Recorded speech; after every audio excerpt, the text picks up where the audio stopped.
Good morning, Tallahassee. It's time to wake up War Chant on 97.9 ESPN Radio. Here's WarChant.com's Aslan Hajavandi and Corey Clark.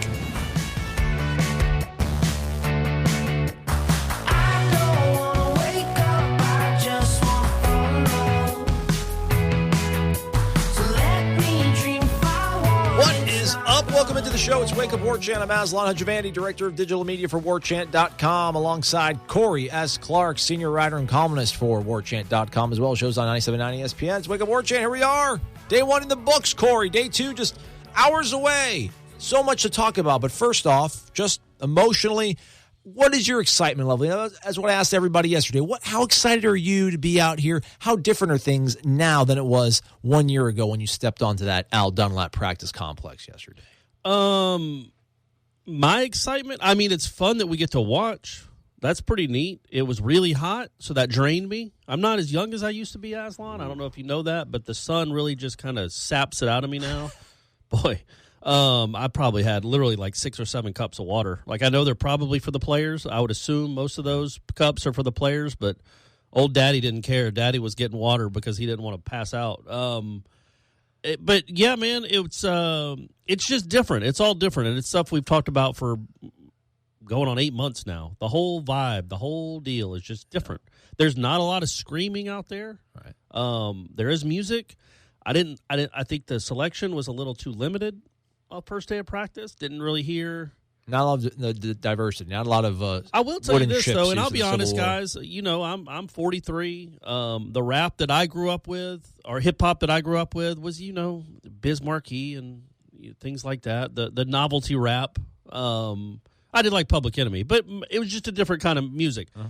But now a lot of these songs, they'll start off slow with some weird little musical interlude. But I've gotten to the point after 2 hours of practice and all through the spring of listening to this type of music that I'm pretty good when the beat's going to drop. Yeah. I got a pretty good feel. Oh, here comes the beat. Here comes the drop. Yeah. And so I've gotten that down. So I feel I can go back to the club now. But yeah, man, I just thought it's exciting to watch football players go make football plays. Even though it doesn't count. I know. Even though it doesn't count. There is a quarterback competition, so I paid special attention to that. Those 3 guys, none of them were great, which is to be expected because half the receiving corps wasn't there. But, it's still also early August. There's a couple things I want to unpack. First off, there's a lot there. Let's just go right to the quarterback since you mentioned it, and the other stuff is just funny business, but let's get to business. I've seen and I've heard on other outlets, people are saying that DeAndre Francois outplayed everybody yesterday. Okay. That to me, and listen, I'm probably a little biased towards James Blackman. I just like James Blackman's disposition towards life and people, and by people I mean the media. It is remarkable, not to interrupt you real quick, but we got to, because it's Willie, man, dawn of a new day, we got to talk to all 3 quarterbacks in one first day of practice. One day. And it is remarkable how all 3 of their personalities are so different. Yeah. And it just is. Blackman's just, he could run for mayor. Yeah. Just the way he interacts with everyone. He's really kind of carefree. And then there's Francois, who's very, very close to the vest and will only answer the words that he needs to get the question answered. And then Bailey Hogman's kind of in the middle. So it seems like a pretty serious dude, too. But, yeah, it's kind of remarkable how all 3 seem so different. I really like Bailey Hogman. I was at the Masters when you guys interviewed him during spring. I never even heard him talk. That's not the way I was expecting him to talk. He's got a little edge to him, I feel like. Did you expect him to have like a southern drawl too? Yeah. I thought it was going to be like very suburban greater Alabama Atlanta, Bangs type greater quarterback. Atlanta quarterback, just saying, really happy to be here and compete. Maybe just a subtle accent, but he's kind of like he's got a little Jason Brown ICC in him. You know what I'm saying? Well, you might want to explain it to people that don't. No, I don't want to explain it because that might get a little slippery of a slope. I just looked up the word surly, bad-tempered, and unfriendly. That's too severe to explain or describe DeAndre Francois. But he's just not a very personable young man to me. Listen, he could be an awesome son. He could be an awesome nephew, cousin, maybe even a great teammate. Just doesn't seem to me to be a very pleasant representative for Florida State when it comes to getting microphones and cameras in front of him. Well, I mean, which is fine. It's not for everybody. I get it, but this is part of the job too, guy. Fake it. Just figure out a way to fake it for 2.5 minutes. You could say, and you'd be true, that Chris Winkie was surly. Like he didn't like microphones at all. Fine. You can do that. You can do that. But I mean, it's not that personality prohibits you from being a good quarterback or even a great quarterback. Right. And trust me, he's better than he was. I mean, literally, he would stare daggers at you 2 years ago when you'd ask a question that he didn't answer. He'd be like, "What?" Like that. He has gotten better in that regard. But that's not his personality. It's not his. And if you work hard and you can lead different ways, it's something he doesn't like to do, but he has to do. And I don't know, he wasn't rude. It's just not very congruous with what Willie Taggart is, what he's all about. Fun, happiness, smiling. We can have fun. Everyone have a great day if you want to. Hey, DeAndre, you can smile if you want to, bud. I don't know why you're so pissed off. You're competing for the starting quarterback job at Florida State. Sorry about your knee and everything last year.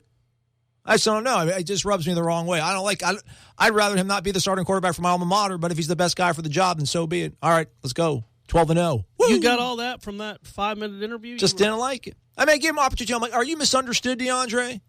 Right. He just looks at me. I don't care about any. I'm like, are you misunderstood outside of these four walls? That locker room?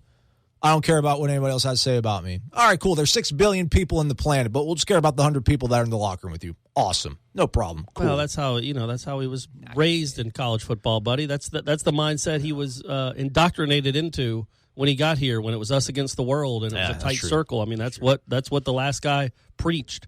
I mean, I'm telling you, have you ever talked to him before? You didn't talk. No. You obviously weren't here in 16. No. I watched, but I've seen But it's worlds better. It is just from that little 5 or 6 minute interview. That was really harsh. He is trying. You can tell that's that he the thing. is I don't think it's natural, but I think he's trying. But then again, it really doesn't matter. What matters is how they played on Monday, and all of them struggled. All of them had nice throws. They just did. I certainly didn't see Blackman and go, wow, that kid's dealing. Yeah, I didn't do it with 12 or 10 either. They all were just. But again, I think people need to know that. Obviously, Nooney didn't play. DJ Matthews didn't play. He was out there, but he didn't run any routes. Tamorrion Terry was him and actually Ontario Wilson were the two guys that made, I thought, the most plays. Ironically, both from that same small high school in Georgia that wouldn't be here if it wasn't for really Michael Langston, to be quite honest. And they're both teammates, right? Terry, they both made plays at receiver. Terry missed the last couple periods with some sort of injury that will lower left leg injury. Could be cramps, could be something worse. We'll find out hopefully later today. Tune in to War Chant, by the way, for all your up-to-date breaking news on that kind of Great stuff. promo right now. You sign for 1 month, you'll get access through the Miami game and a $25 gift card to Garnet and Gold. If you sign for a year, you'll get another football season. You'll get 2 football seasons for the price of one and a $50 gift card at War Chant. Go to warchant.com for more details and sign up for the great deal. But by and large, none of the freshman receivers practiced with the main guys on Monday. They had a practice beforehand. But they didn't practice with the quarterbacks. So it's hard to really judge when you're throwing to some walk-ons and to some guys that haven't done a whole lot. Keith Gavin was really the only guy out there that's really done anything in college. Keith Gavin looked good too. He did, man. He moves well. Pretty good. He's moving well. Good for you, Keith. So it's the first day, and I don't think any of us were expecting to be wowed by any of them. It was the DBs and the defense were certainly well ahead of the offense on the first day, which is to be expected. It is, yeah, especially because they're good DBs. They're really good.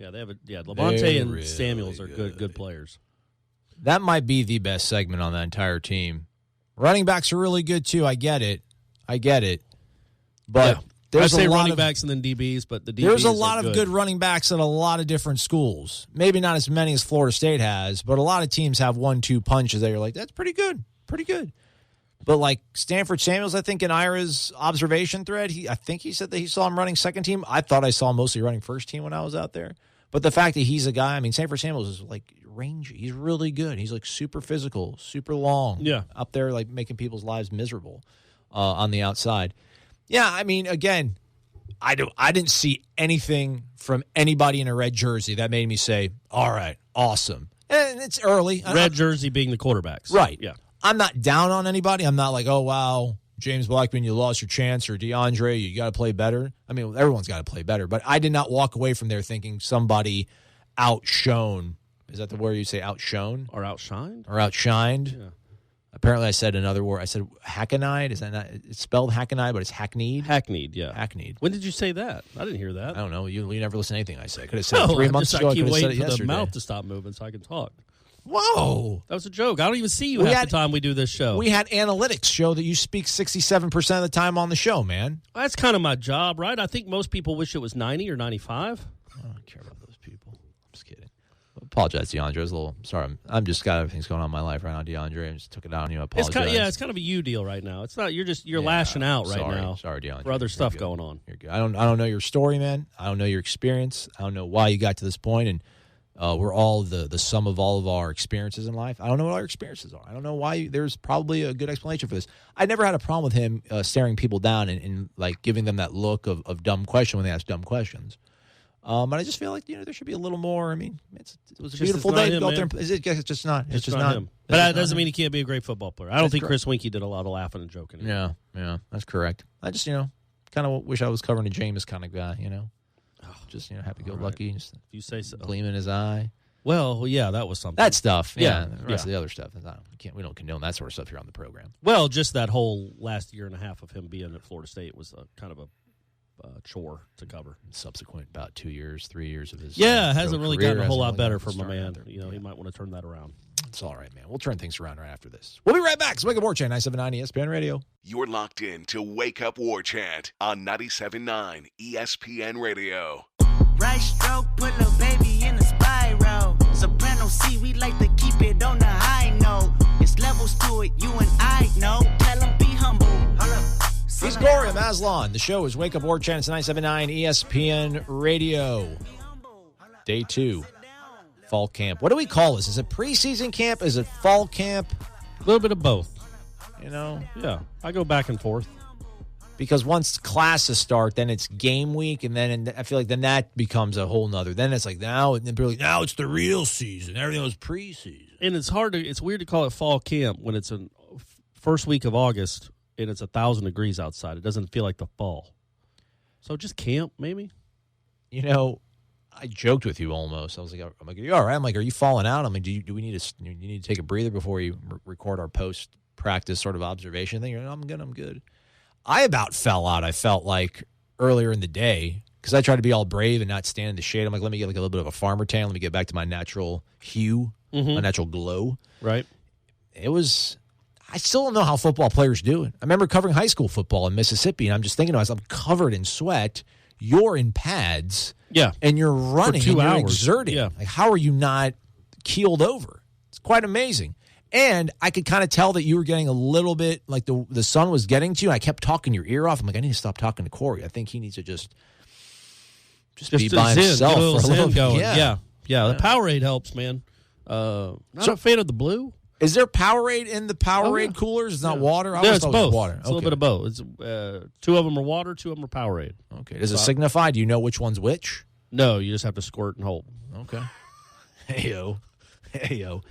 Folks, don't forget, Thursday will be the Renegade Express. Call us, leave your questions, 850-792-5730. And if you're not a member, hop on over to warchant.com. Great details about a even greater promotion going on right now. 2 football seasons for the price of 1 and a $50 gift card to Garnet and Gold. Or you can pay for 1 month and get access through the Miami game and get a $25 gift card to Garnet and Gold. All right, news from the day. Quarterbacks, James Blackman took the first snap, it looked like to me, when they went to team 11-on-11 stuff. I don't know. When they finally let us in for practice, they had already kind of had a few periods under their belt, and the first person I saw was DeAndre running with the first team, just doing handoff, and they were the offensive line was hitting the sled. See, I saw Blackman first. Did you? Okay, you're a little ahead of me. Offensive line, that to me was probably, I didn't make a list of like the 3 most surprising things to me, but that was at least one of them because from left to right, it went Jawan Williams, which surprised me because I just felt like I've been belaboring the point with he's got a shoulder injury. Shoulders are never a good thing for anybody in any sport, let alone offensive linemen that are every single play having to use their shoulder. And then at left guard was Derek Kelly, who we were told 14 hours prior has been banged up and limping around, might be limited, so you figure he wouldn't even practice, but he was there starting. Right. First team. Alec Eberle was at center. Right guard was Cole Minshew, That was surprising. Right tackle was Landon Dickerson. That surprised me. Yeah, it was a surprising collection.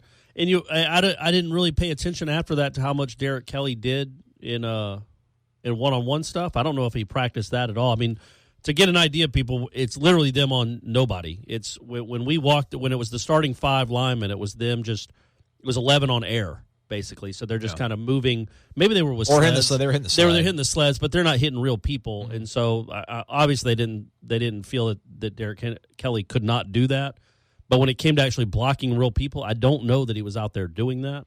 But still, the fact that he was running with the ones on the first snap of the first practice makes you think that they feel pretty good that he should be healthy here soon enough. Yeah. To play the one, and Dickerson. I don't know if that's going to be the deal, is to put him out at tackle. I mean, I think he could be a really good guard, and he tried to block Brian Burns a couple times, and it didn't work. But he's a career guard going against one of the fastest defensive ends in college football. He's never seen anything. He never really had to try to do something like that. When he tried to block DeMarcus Christmas, he blocked DeMarcus Christmas. Yeah. But the 235-pound defensive end he struggled with a little bit. Offensive guards can make money now too. Yeah. NFL draft. But I mean, so I wonder if that's what they think, that they're going to try him out for a good portion of it, or if they're trying to get them all to practice multiple positions. Which is something offensive line coaches do a lot. I mean, ultimately, those are the 5 guys I think we hoped to maximize Florida State's ability on the offensive side of the ball. Those are the 5 guys we were expecting, but not in that configuration, at least for me.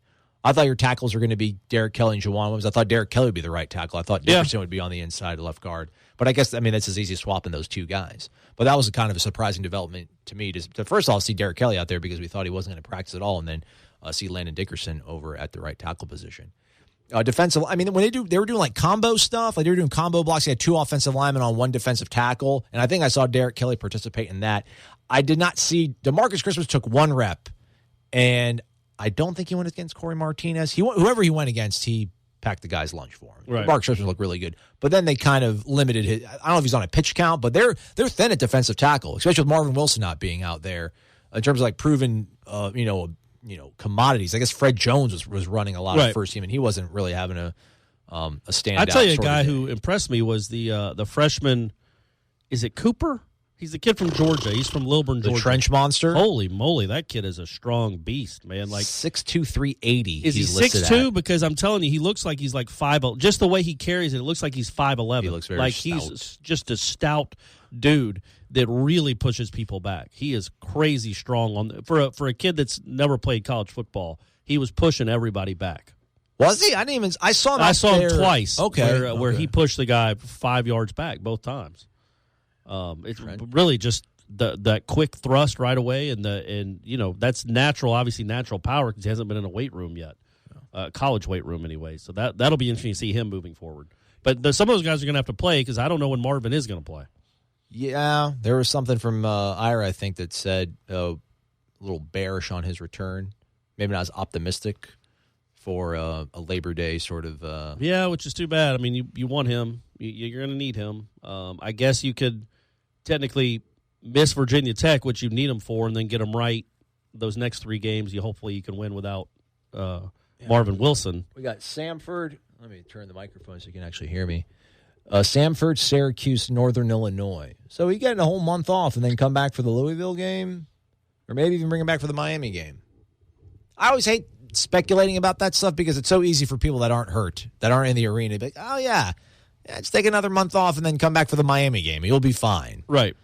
It's like, yeah, just piece of cake, right? Won't be in any sort of game shape or anything. Just step right in. I think it'll be all right. Doesn't happen like that ever. Nobody comes back from. But then, did Matthew Thomas do actually somewhat decent against Alabama, considering he didn't practice at all before that game? Well, yeah. That was a bizarre sort of situation. Linebackers, that was another surprising thing, but not that surprising when you really think about it and distill it down because of what Harlan Barnett said the day previously. Jaden would be practicing a linebacker, but I think he's probably the sort of star, that old throwback but that's strong. Kind of like just an outside linebacker. I mean, he lines up.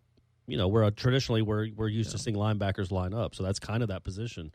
Him and DeCalen. Yeah, we talked about their size, and he's a little bit bigger than Kalen Brooks. Like, why not drop him down to linebacker instead of keeping him in the secondary? But I think first team, Ira was saying that he spotted was Adonis Thomas. It was Jaden Woodby, but DeKalen wasn't one of the starting that's three. Wrong. But Ira was wrong there. Really, the great Irish O'Fell. Yeah, because the first play that they ran the 11-on-11 at the end of practice, folks, they did probably 2 periods of just 11-on-11 where they were actually running plays. Yeah. Not well on the offensive side. No, the very first play of the whole period was the handoff to Cam Akers where DeKalen Brooks made the tackle 4 yards deep in the backfield. I thought that was Levante Taylor. Taylor was on the outside. They're both wearing 28. Taylor was outside covering a guy, and Brooks came in and then pointed to his number and all that, did all the stuff. But that was DeKalen Brooks. Okay. Woodby came in with the 2s after that. But I do think that Woodbay, isn't it Woodbay? I call him Woodby. Okay, we'll call him Woodby. And Jock Patrick. Woodby or not Woodby. And Jock. Yeah, I don't really care how they want it pronounced. I'm going to pronounce it how I want to pronounce it. But yeah, I mean, Woodbay played a lot, and he's going to play a lot. And Harlan Barnett even said about him when I asked him about him on Sunday, how he eats football. He doesn't eat a football. Okay, that'd be would be crazy because he's a smart dude, and that would be really weird for a smart person to eat a football. But he lives and breathes at one of those guys. So, and he's also highly, highly intelligent. So they think he's a guy that's going to play early and play a lot. All right. This is a very encouraging sign, I think. We'll talk about it next. That was a very mediocre tease, but stay here. Keep it here. We'll be back. It's Wake Up War Chant, 979 ESPN Radio. These recruiting updates are nothing but fluff. Are you wasting your time again on free blogs and social media to get the scoop on FSU recruiting? Yeah, it's all bait and switch. Get me excited with a headline, but get nothing in return. You're on warchant.com. What's really going on with FSU recruiting? Could be another top 5 class, but for the real scoop, you'll need to get your own War Chant subscription. What's it cost? Free. There's a 30-day trial offer. Just sign up and you'll get full access through signing day. And nobody has more accurate and timely information on recruiting than warchant.com. You know I like free. Sign me up. Warchant.com, your ultimate Seminole source. Wake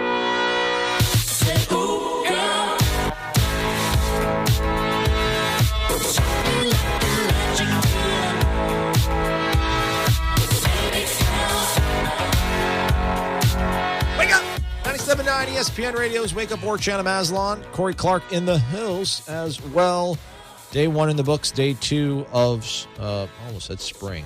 Preseason football is upon us. It's 97.9 ESPN Radio. All right, my mediocre tease, I shall now execute it and finish the thought. When we were talking about the Sports Illustrated top 100 players of the year a few months back, was it not? I think Levante Taylor was actually ranked higher than Cam Akers on that list, if I'm not mistaken. Was he? Pretty sure. All right. I think he was like a top 30 guy. I think Cam might have been outside the top 30. Levante Taylor's the goods. Not that anybody at home really need to hear me put any sort of stamp on it, but it's always a tricky thing, cornerback, because, I mean, I don't know, if you're not making interceptions and you're not doing a whole bunch of like crazy pass deflections or coming up and making great open field tackles like Jalen Ramsey, a lot of people just kind of forget about you, but then you have to play the whole, well, no one throws him there, they're scared of him, which is valid.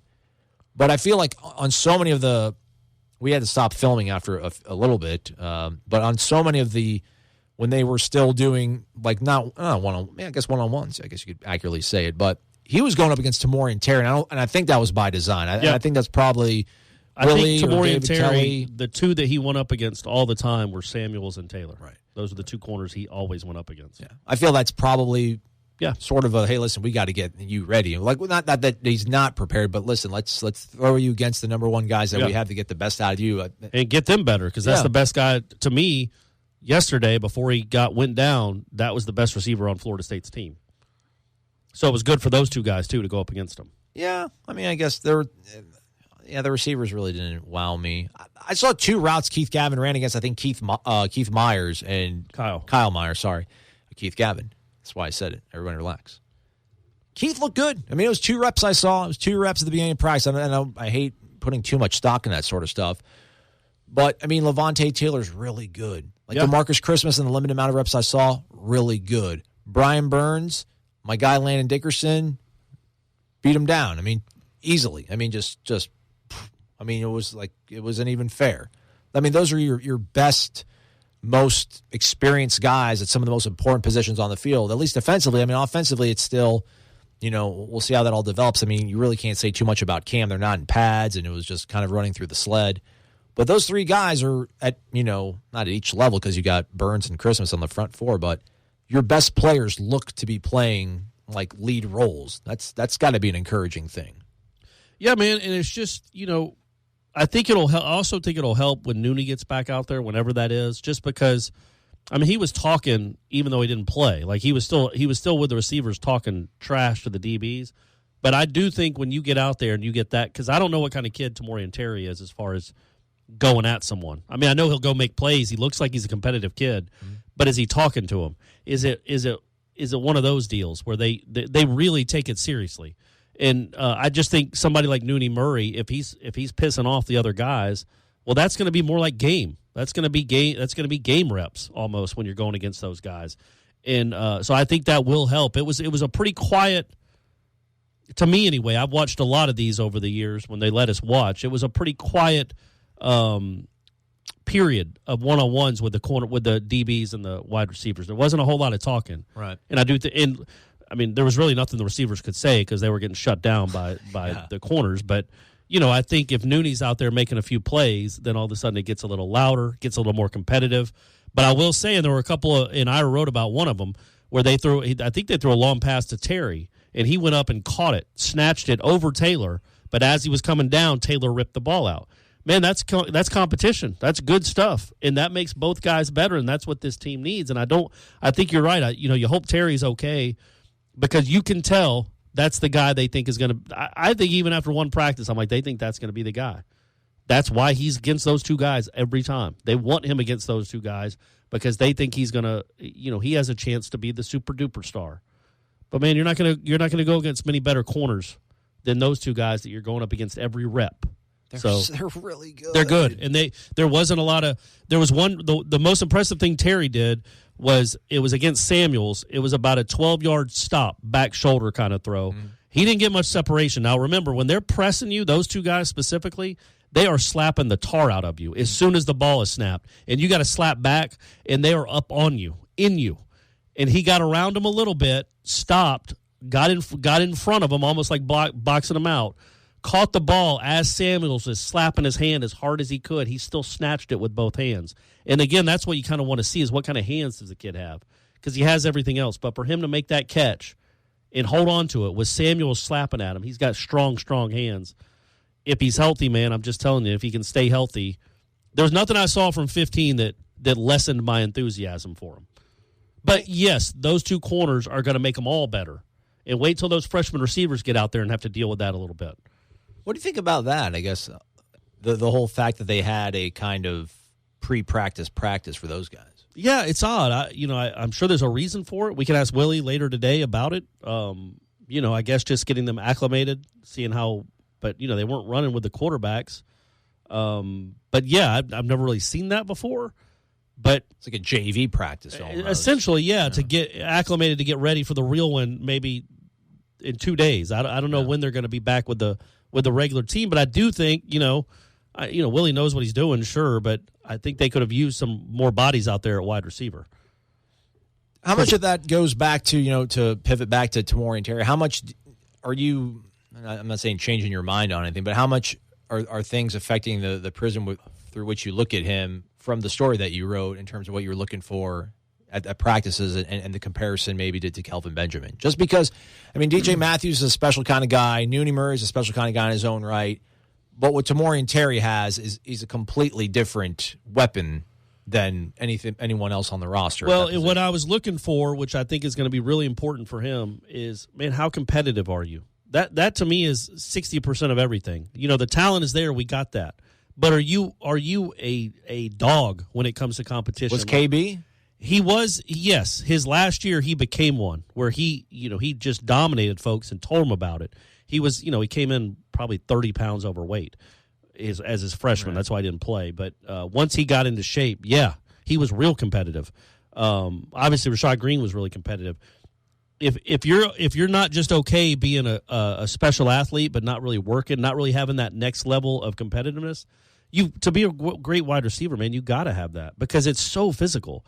People don't think of it as a physical position, but those corners are slapping the crap out of you, and they're not getting called for it. You have to make catches in traffic. You have to go want it, and you have to go get the ball. And that's what all the physical skills that he has. Does he have that mindset?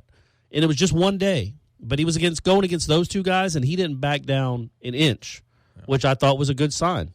Which I just thought that was a really good sign to see. I don't want to go Dr. Phil on him, but my sort of, I mean, it's a good fear. My fear is if he does actually go on and have a really good season, the way that I've kind of projected or in the way that you feel a little bit more optimistic about it, there's going to be so many people saying, what the hell were they thinking redshirting him last year? Well, yeah.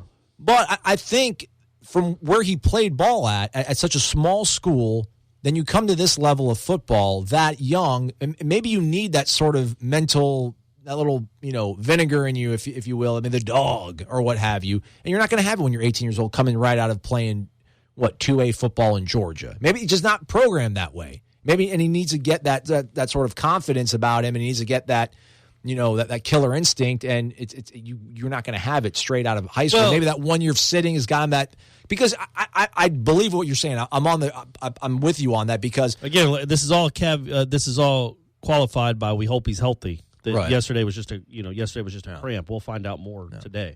But you can sense that he's very just, let me run my rep and I'm going to run back to the line. There's not a lot of, I don't know, you can just kind of see that he's to himself. He's very introverted in terms of when he's going out there and working. It's not a lot of, I don't know, like George Campbell's out there talking every single rep and helping people out and asking coach what I need to do better. And I'm not, this is not a criticism of Tamorrion Terry at all, but I just think that, you probably have to find your way a little bit. Not everybody's ready to be gregarious and the guy from day one, and maybe ultimately redshirting would be a good thing for what was a good thing for him. My counter to that is, man, is he going to be here 4 more years?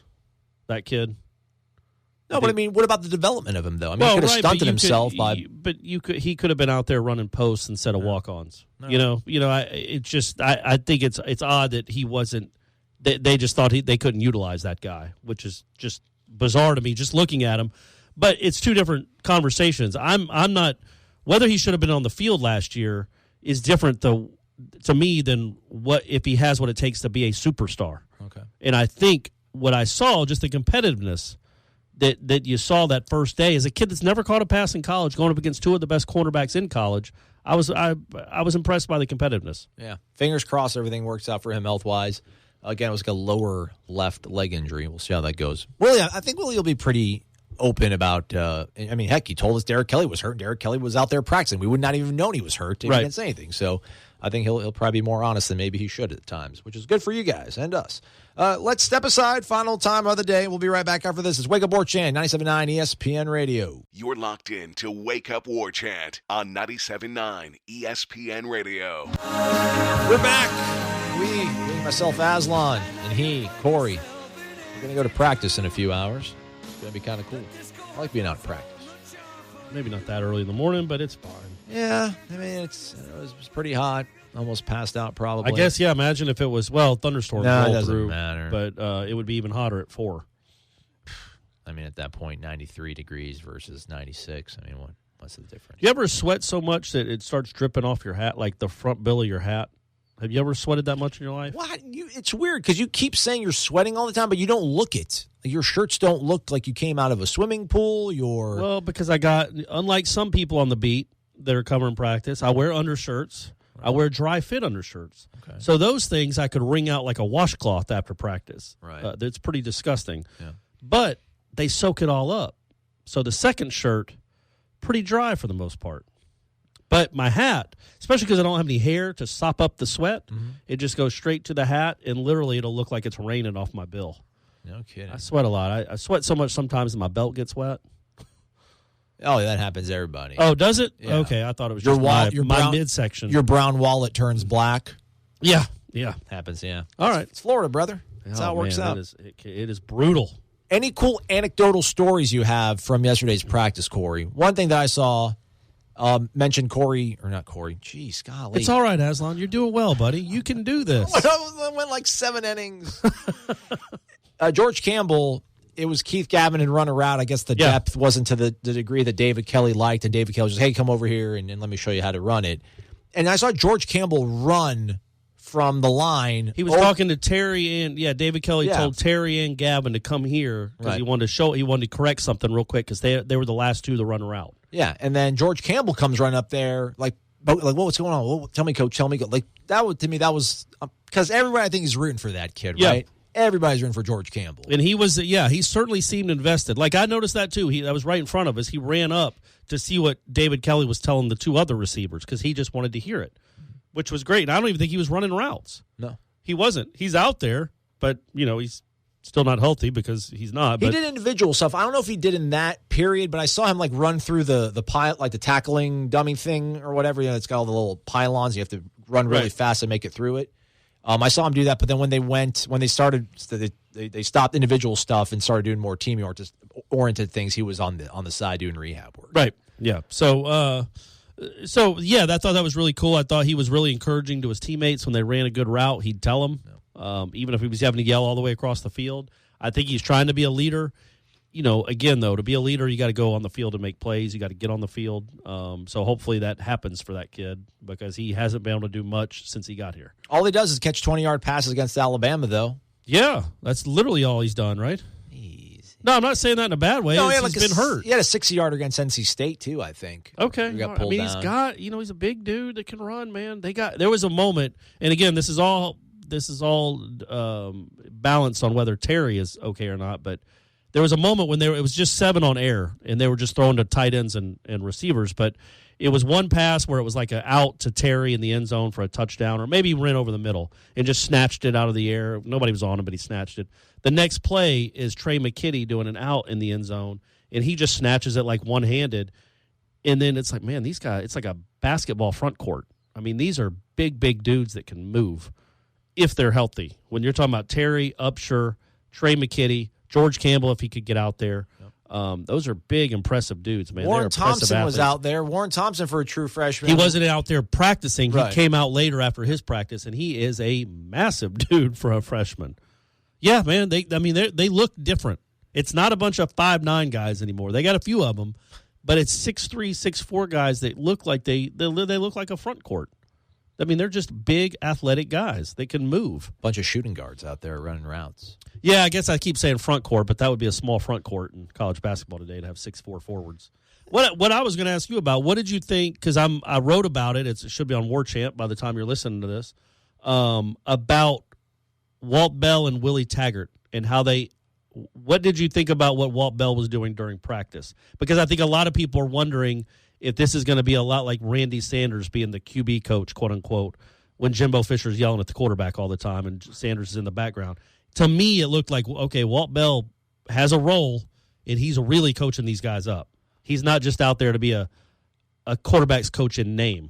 I'm going to change something I've done my whole life now after this. Corey's been signaling with air quotes, the OC or the play calling thing. Right. I usually do with both hands. I'm too lazy to get both hands. And it's a very curved air quote. Yours are just one hand, and it's almost like you're calling for. It's like if a catcher was upside down calling for a curveball. Oh, I don't really. I kind of do it a little like this. It's awesome. I like it. I'm not real dramatic with my rabbit ears. Yeah. I'm going to stop doing that. Good. That was one of the things where I felt like I was derelict of duty on Sunday because the message boards went crazy with Walt Bell talking about, I don't know what I'm going to do. I don't know how we're going to work this whole thing out. And everyone's like, what do they mean they don't know how they're going to do this? What's going on? We're 27 days away from the game. Oh, my gosh. But he was coordinating the defense as a verb, right? He said coordinate to him is going to be a verb. He's going to go out there and be involved and get the 11 guys on that side of the ball as ready as he possibly can. But he is. Like I do think from judging from that practice, Walt Bell was doing almost all the talking with the quarterback. Yes. Willie was not. I mean, Willie was around the vicinity. Willie did a lot of watching, did a lot of listening. Went in there a few times. I mean, he actually ran a few reps as a running back, right, trying to get the guys to do the proper fake on the read option stuff. But that looked like Walt Bell had the assertiveness to him that that's my side of the ball. These guys are going to look the way, whatever they're going to look like on Saturday nights or Monday nights is going to be because of what I'm doing. You know, maybe it won't be my plays, but in terms of the way they're going to run their routes, the way the quarterbacks are going to have their timing down, it's going to be all me. Yeah, he was he's involved. He's involved for sure. And I think it's just it's hard to put yourself obviously in someone's head. I don't know what Willie is thinking, and I don't think Willie is trying to marginalize Walt at all. But in the 2 times he's been asked, we asked him in the the press conference before spring, and then the press conference before fall camp, and he said the same thing both times. Like, I'm going to call plays. If I get stuck, I'm going to ask Greg for a running play. I'm going to ask Walt for a passing play. So I think it's a weird way for people to kind of hear the way the roles are going to be kind of meted out with him saying that. But I just think, listen, he's a head coach. It's his first year here. He wants to be the guy to ultimately ride and die. It's going to be his rear end flapping in the wind, so he wants to be the guy calling the plays. But I think he has reverence and respects Walt Bell and what he can do for the team for sure. 100%. I do think that. I think, there were times where Walt Bell was even showing receivers like the depth they needed to get or what angle they needed to take on a route. This is a guy that is involved, and I do think, I know it's just one day, it's his offense. Like, he knows what he wants. It's a similar offense to what he's always run a similar offense. Willie mentioned the fact that he gravitated towards Waltz because what he saw was very similar to the concepts he ran. So, it's not just a name-only position like we're used to around here. I think he is legitimately going to coordinate the offense, game plan the offense, and then going into a game, he and Willie and Greg Fry and everybody else on the offensive staff will know kind of what they want to do going into a game. And obviously, while the game's going on, Willie's going to be calling the plays because he wants to call them every 7 seconds. And you can't have a bunch of chatter. Hey, call this, call that. What should we do here? What should we do here? When you're trying to call it in 7 or 8 seconds. But in between series, man, I think Walt Bell will be giving him advice. And I think, we'll see. But, if Walt Bell is the prodigy that we think he is, sitting up in the box, he should really be an advantage for Willie Taggart. For sure. And I think it could work really well, actually. It could be a disaster, we'll see, but I think it could work really well if Walt Bell doesn't get his feelings hurt when Willie doesn't take his advice. Right. And I don't think he will. But if as long as they have that kind of cohesion where he's okay with Willie saying, no, I'm not going to do that right now, then I think it could work well. I think his personality is pretty good to deal with not being able to call the plays, even though he designed the game plan. What do you think about this? We're so focused on play calling, but I feel like a lot of the play design is going to be from Walt Bell. So, I mean, how